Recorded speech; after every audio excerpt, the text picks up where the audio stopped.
WNYC Studios. Note to Self is supported by Squarespace, launching their new campaign, Make Your Next Move. Make your next move and set new goals this year. Lock down your next move idea with a unique domain and create a website to launch today. Use offer code NOTE for 10% off your first purchase of a Squarespace domain or website. Make your next move with Squarespace. More at squarespace.com. Note to Self is supported by Enterprise Florida, the official economic development organization for the state of Florida, offering immense opportunities for your business to grow, innovate, and explore.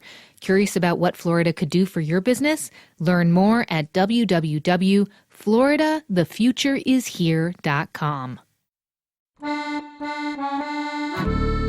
My focus will be to study French. I have 4 blogs that are sent to me weekly with tips and exercises, and all of those have been stored in Outlook and not touched for months and months. Thank you so much for this idea. I am so impressed with taking information overload seriously.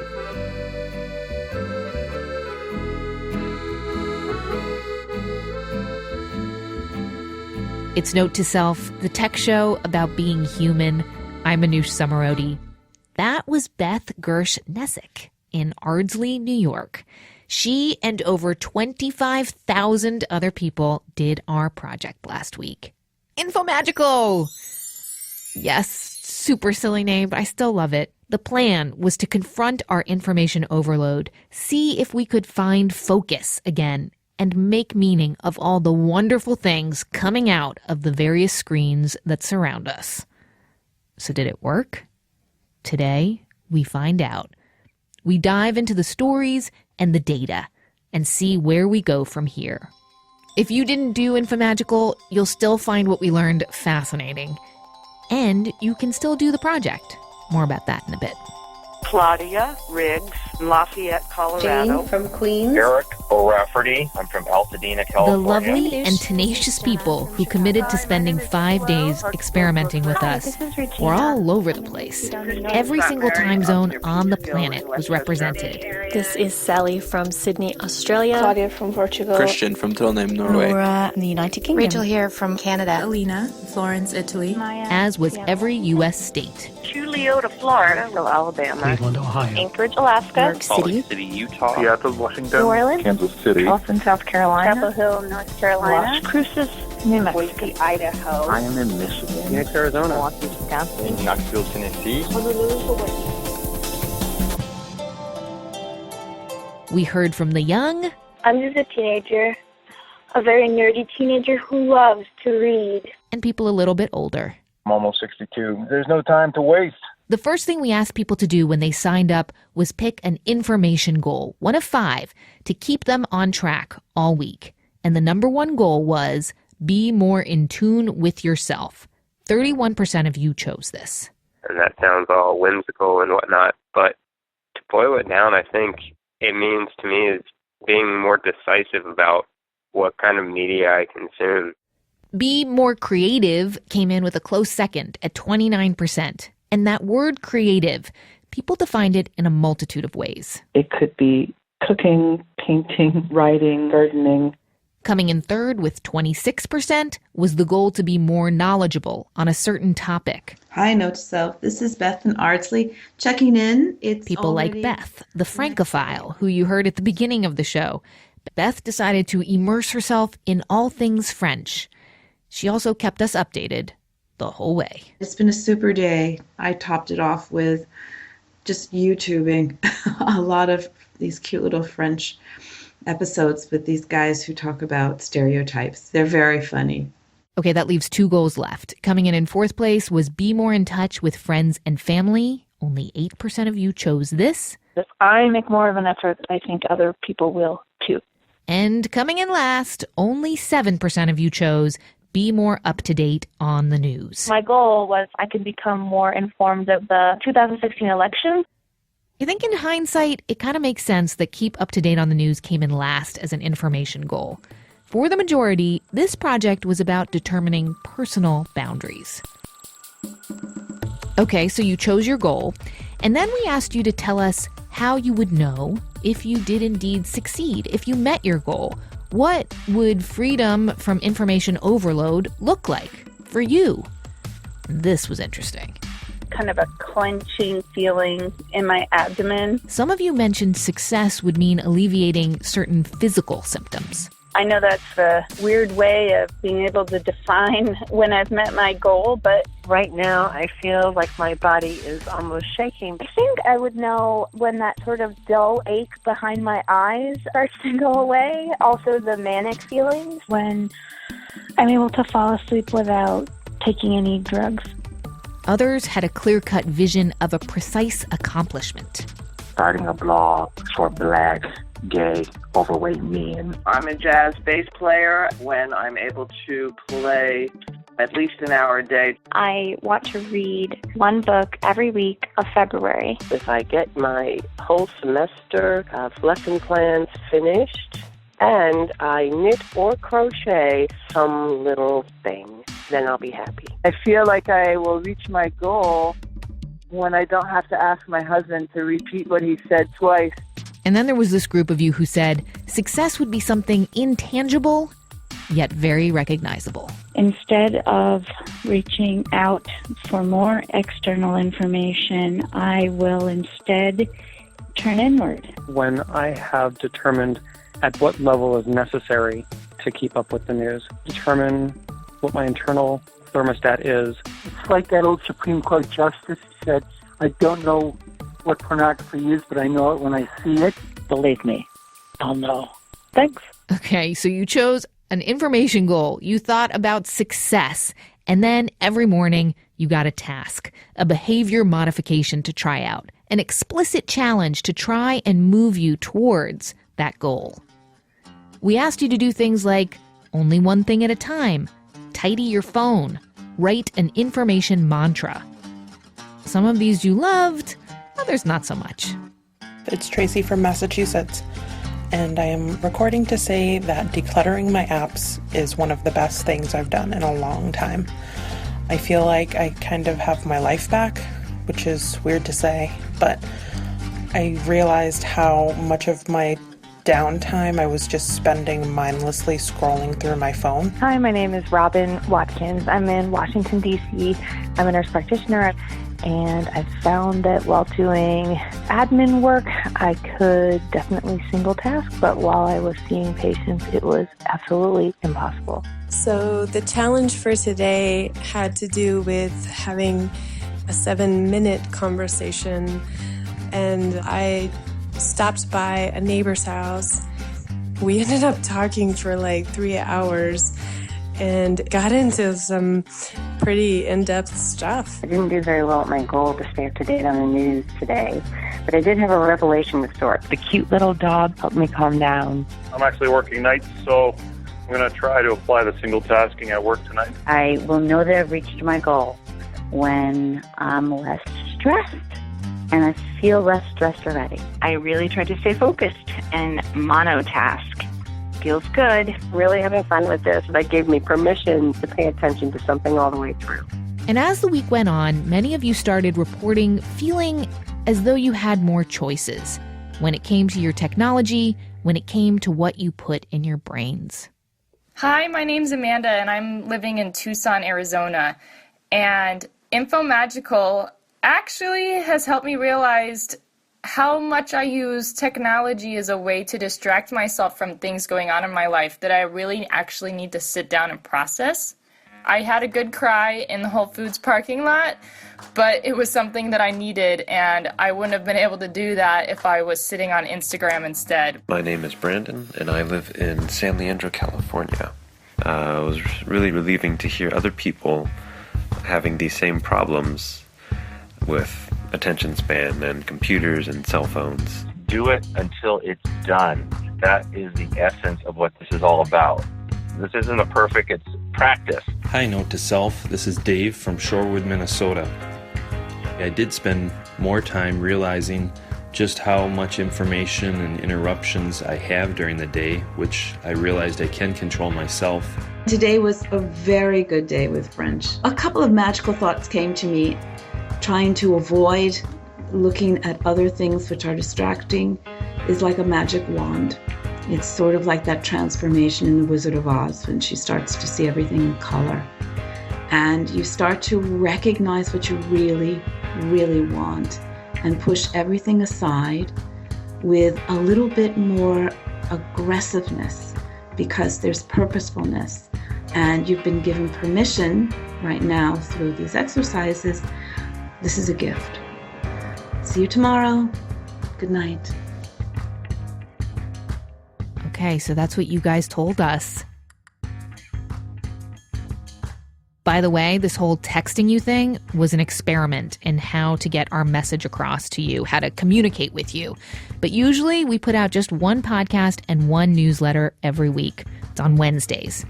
Gotta say, the newsletter, if I don't mind saying so, is really funny and it will not overload you. I promise.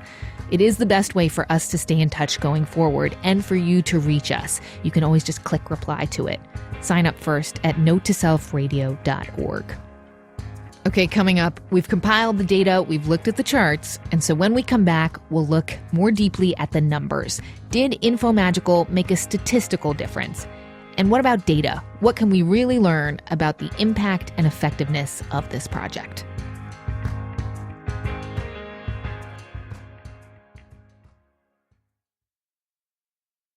Note to Self is supported by SoFi. If you've made a point to invest in yourself and your career, you probably know a thing or two about student loans. Well, SoFi knows a thing or two about helping you save money.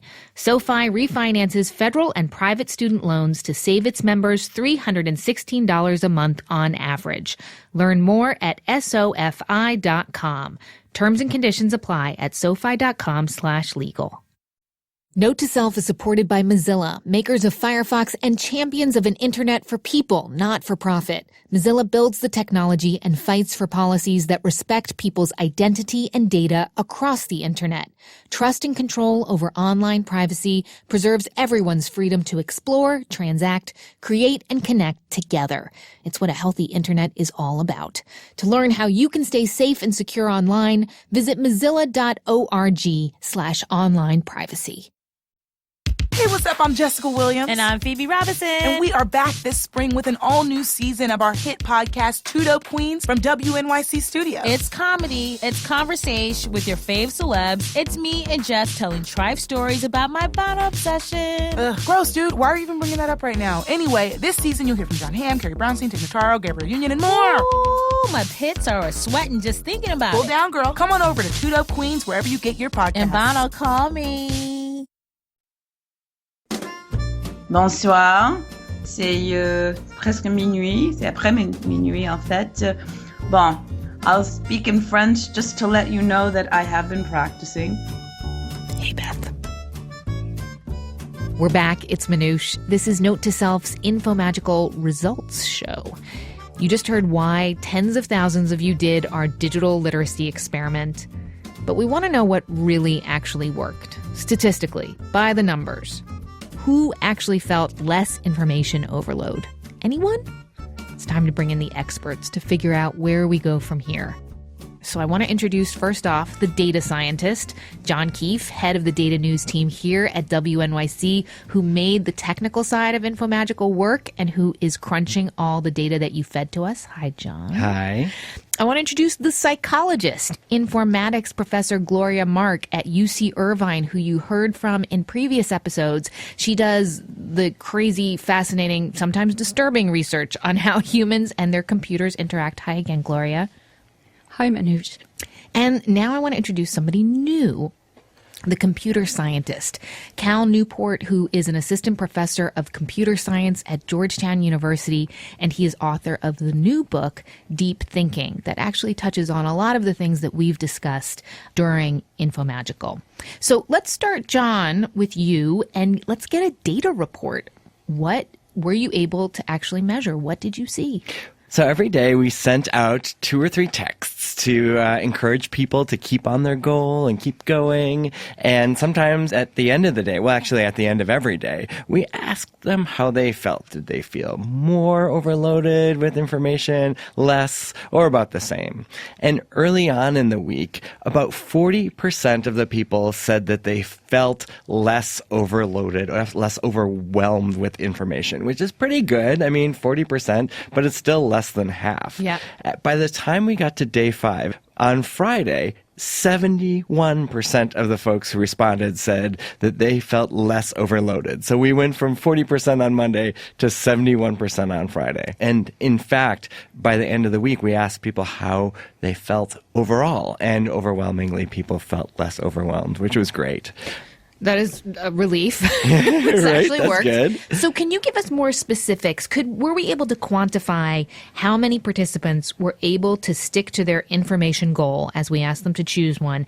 And of that percentage, how many felt less overloaded? Yeah, we can. In fact, every day we asked everybody participating to rate from 1 to 5 how well they stuck to their goal, right? And 5 was awesome. Right. And through the course of the week, among the people who responded, the average scores went up and up and up, and they hit the max on Friday. So people felt like they were doing better against their goal by the time they got to Friday, which is also really cool. Among the people who had made focusing on themselves their goal, they seemed to have the most success. 3/4 of those participants felt less overloaded and felt like they did a very good job at the end of the week. The people who were less successful were the folks who chose to focus on current events and news. They still were pretty successful, but less so.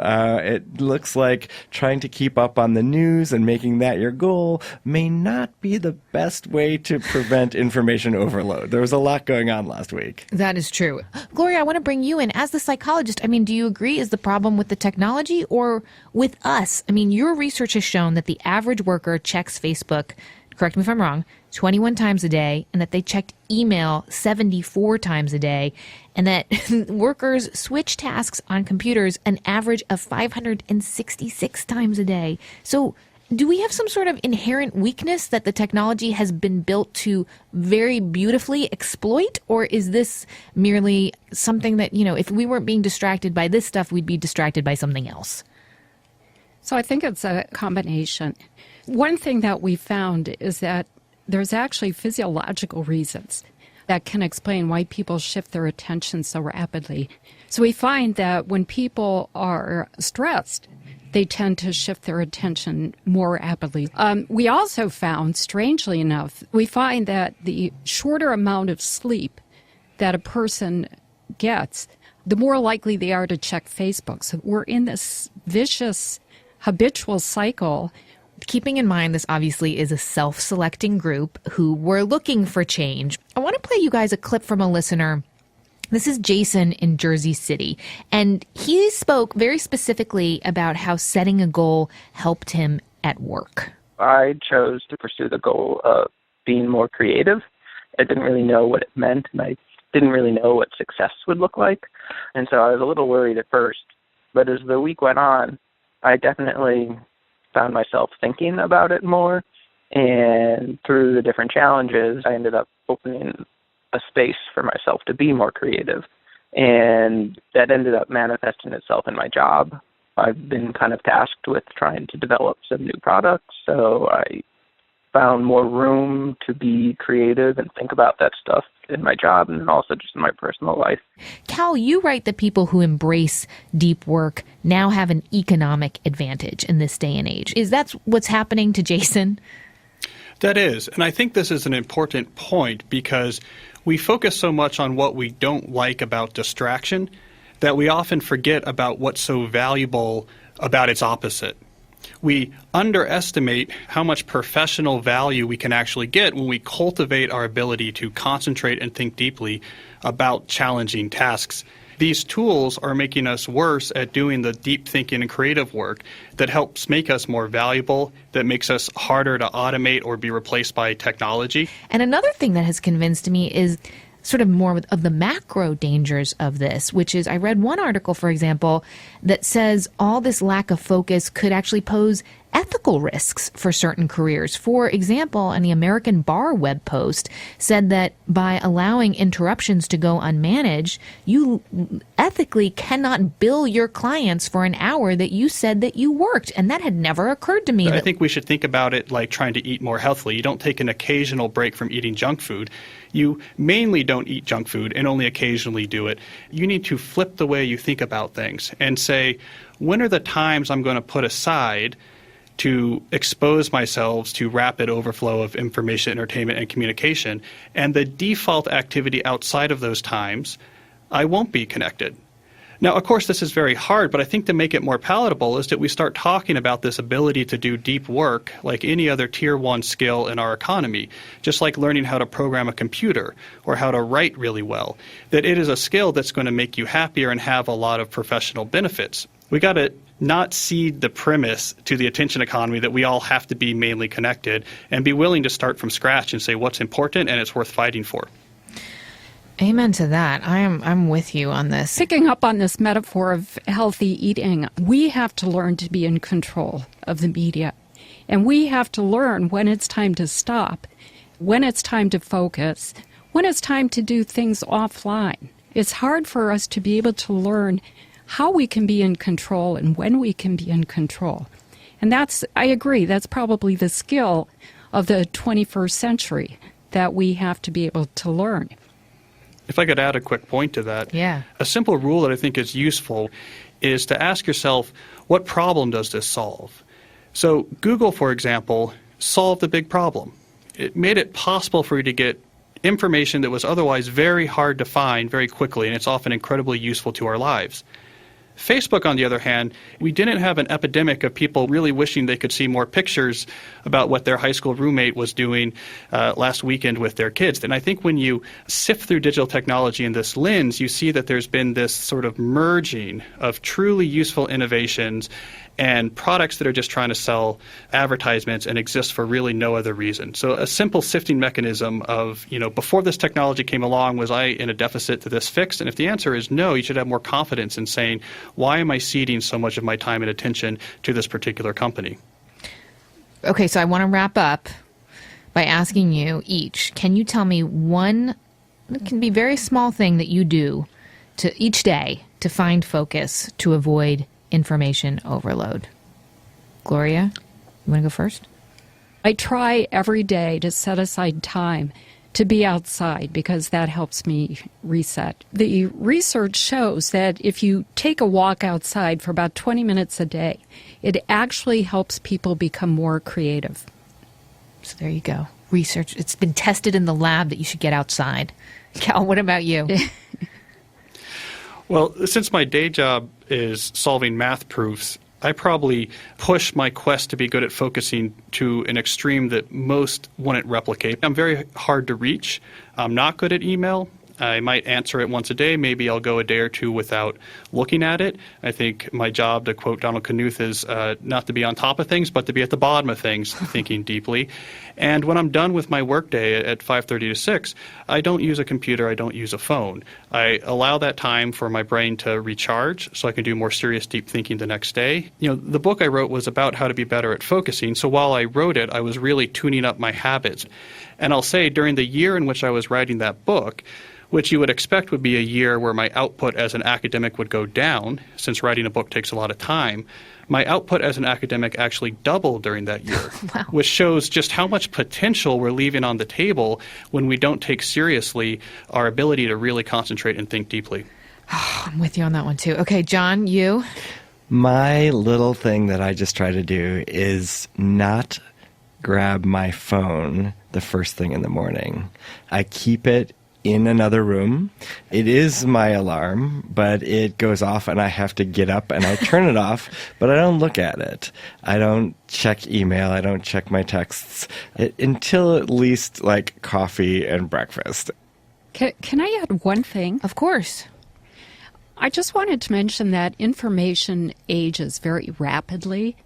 When we did our experiment where people cut off their email in this organization, they were very nervous at first, And then at the end of the week, when they looked at their emails, they realized that this was all aged information. They didn't need to deal with it. And they realized life went on. See, it's interesting that you say that, because I really think that comes back to fear of death, to be honest. Like, I think people like checking their email box because it makes them feel alive. It makes them feel like they're needed and wanted and things are going on and, oh my God, we're so alive. Whereas if you come back and everything's kind of not even that relevant, then you have to focus on the more intense and sometimes difficult things in your life. What am I doing with my life? What am I doing with my relationships? And that's where the hard work, some might say the deep work, has to happen.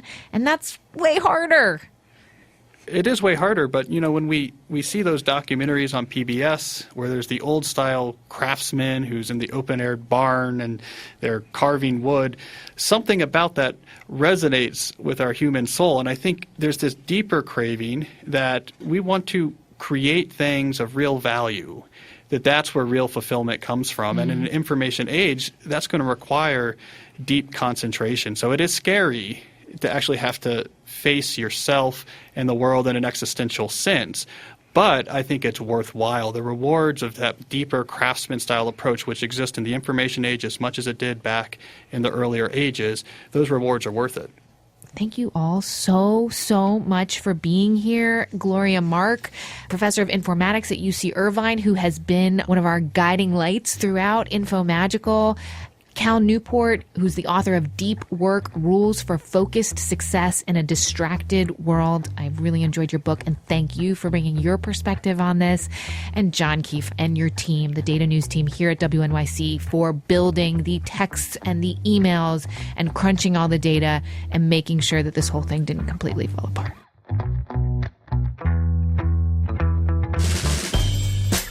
InfoMagical people, I cannot thank you enough for doing this project with us. You're amazing, and I really want you to know that the team and I read and listened to all of your messages.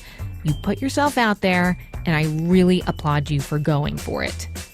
I think I listened to more voicemails last week than I did in the last 10 years combined. I'm not joking, over 1,000 of them. And here's some news for you.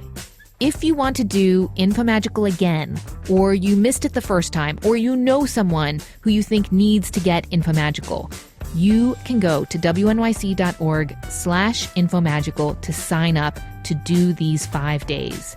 Do them again, do them the first time, do them with somebody else. Just do them, because we actually saw results, which is kind of awesome and amazing.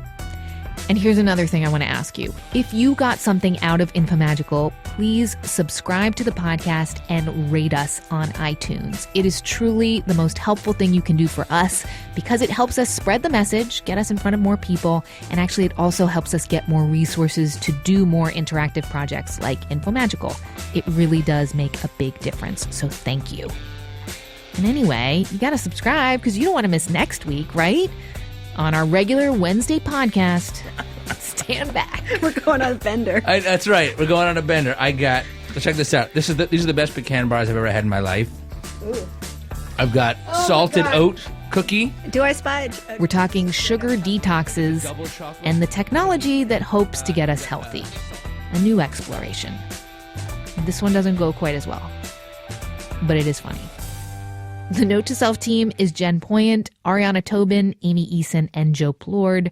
Reams of gratitude to John Keefe and especially Alan Palazzolo of WNYC's data news team. He kept those texts coming and made our magical connections with you possible. Thank you, Alan. Note to Self is a production of WNYC Studios. I'm Manoush Zomorodi, and we couldn't end this podcast without the final message from Beth, the Francophile, the all things French lady. Bonsoir to you, Beth. Thank you for checking in with us every day. Listeners, you left us some amazing messages. We can't play them all, so think of Beth as your proxy. Bonjour, c'est Beth à l'appareil. This is Beth speaking to you into her phone in Ardsley, looking at the beautiful snow outside my window. I want to share with you my info mantra, which I decided to select from a website that I found on Aristotle's mottos, translated into French. And the mantra that I decided on is C'est le choix, pas la chance, qui détermine votre destin. It's choice, not chance, that determines your destiny. And the whole context is, excellence is never an accident. It's always the result of great intentionality, a sincere effort, and intelligent execution. It represents judiciously choosing from numerous alternatives. It's the choice, not chance, that determines your destiny. Thank you very much for helping me choose my destiny, which I think will always be tied up with French in one way or another. And I thank you for helping me focus. It was wonderful. And indeed, it was a magical week. So I want to say merci beaucoup, thank you, et bonne journée. Have a beautiful day. Take care. This is Beth signing off from Ardsley.